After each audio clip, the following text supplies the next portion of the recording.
Shalom everybody, welcome to Regah בעברית, wishing you Shabbat Shalom and hoping that you've been enjoying going with me through the book of Devarim. This week we are in Parashat Ekew. The word Ekew in Hebrew is a play on word. Ekew means heel. Heel is always a reference to resistance or delay. You see, in Hebrew, the word Ekew, if you spell it with the letter Chaf, mean delay. Ekew with a kuf represent the heel. And of course, there is a messianic theme for this entire parasha because the time, brothers and sisters, that before Messiah coming is called Akevot HaMashiach, the footsteps, the heels of the Mashiach. And we have to understand the context of this parasha. You see, in the very first two verses, we get the entire formula and recipe, as I described in the book, the Besorah, according to COVID-19, for the entire Geula. It starts with the word Ve'aya Ekew, and I want you to think again about it. Ekew here is in a context of Jacob, who is grabbing the heel of Esau. Okay, but it doesn't read like this, but we have to understand what it is really talking about here. So what will bring reconciliation to the world? How Mashiach going to come? Mashiach is going to come only when there is restoration between Yaakov and Esau. The restoration of Yaakov and Esau, their reconciliation, is mean the final and complete Geula. Now it says here, Vaya Ekev, okay, when the bondage of Jacob grabbing the heel of Esau will heal, there will be healing for this. And here is how it's going to happen. Ekev Tishmeun, the word Tishmeun from the word Shema. Listen to this. Et Amishpatim. Now in your Bible, it might say something like rulings or judgment or something like that. But the Hebrew word mishpatim is important. That's where we get the word mishpat or shofet, judges, judgment. Torah has a section of a Torah that is called Mishpatim, has to do with our relationship with one another. And here is the Torah is telling us, Ekev Tishmeun et Mishpatim, when you fix the relationship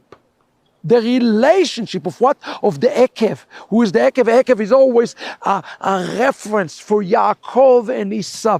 When you fix the relationship between Yaakov and Esau, Veshamartem, meaning you guard the relationship, Vasitem otam, and you are to do those things, you are to practice Torah with Ahavat Israel, Ahavat toward Esau, to bring the remnant of Esau out. When Judaism and Christianity reconcile, okay? And God said, Veshamar Adonai Elohecha lecha et habrit ve'et hachesed. God says, I will keep for you the covenant of grace. You see, the word here, lishmor, means that God is keeping it safe. He's waiting on us today to reconcile. Should we teach Gentiles Torah? Yes, because if the Gentiles learn Torah, then we can teach the Gentiles Mishpat. Mishpat, again, is a horizontal relationship. How to heal relationship. God has commanded the Jewish people here to fix the akev, to fix the ekev, the delay, to fix them by teaching mishpat and practice mishpat, which is the essence of the Torah. What does it says in Galatians 6? It says, bear each other burden. It's the Torah of the Messiah. Why? Because the Torah is not about orthopractic mitzvot of do and don't. That is not the essence of the Torah. And the Torah says here, I will give you the covenant of grace because you have extended the grace to Esav. If you extend the grace to Esav by teaching Esav mishpat, then I will give you grace. Well, what is the mishpat that you have to give to Esav? After all, Esav is wicked. Listen to what it says in Pirkei Avot 1:6.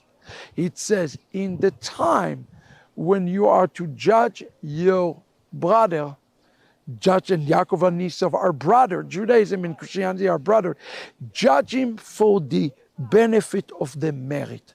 What does it mean? In the context of the word mishpat. To do mishpat v'chesed according to the Torah is to mean that you judge him favorably in case of doubt. Us as Jews cannot look at Christianity only on the negativity, but to give the remnant who are going to be part of the fix the opportunity to make the tikkun and to come out of Edom and join the house of Jacob. Give doubt, give grace, give mishpat. That's going to bring chesed to the world. And ultimately, it's going to bring the new covenant. Just as the text says here, I'm going to give you the covenant of grace. When will Mashiach come to the world? When we learn how to love one another. The second temple was destroyed on baseless hatred. And that's why it says in the Midrash, only on baseless love, the world and the coming of Mashiach will be reestablished. This is, friends, our Regah Bivrit.